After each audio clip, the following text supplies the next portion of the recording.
5 طرق للتخلص من الشخير.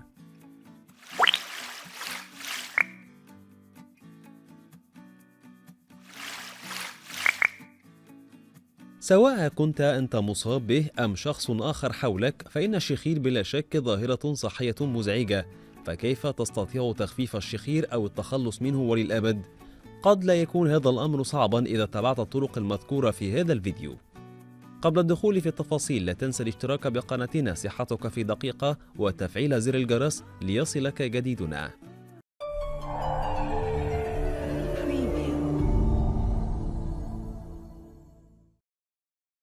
بينما قد تستدعي بعض الحالات استشارة الطبيب فورا لمعرفة السبب، والذي قد يكون حالة صحية خطيرة، إلا أن الأمر في أحيان أخرى قد لا يكون بهذه الجدية، بل إن بعض أنواع الشخير قد يكون علاجا بسيطا جدا.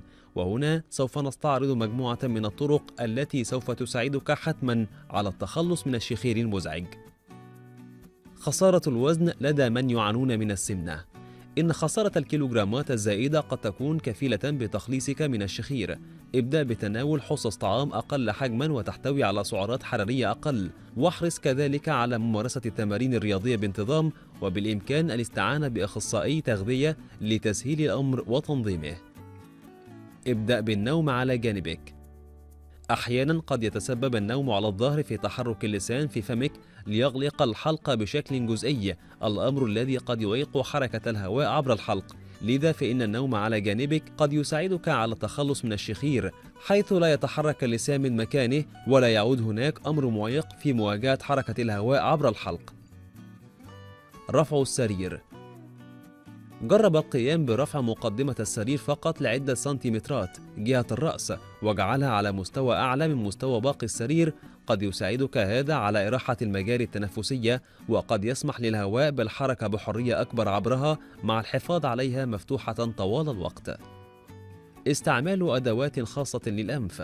تتوافر في الصيدليات لزقات أنفية توضع على عظمة الأنف للمساعدة على التنفس بشكل أفضل، ما قد يقلل من الشخير أو يخلصك منه تماما. كما تستطيع استخدام أداة موسعة للأنف توضع على أطراف الأنف لتسهيل التنفس.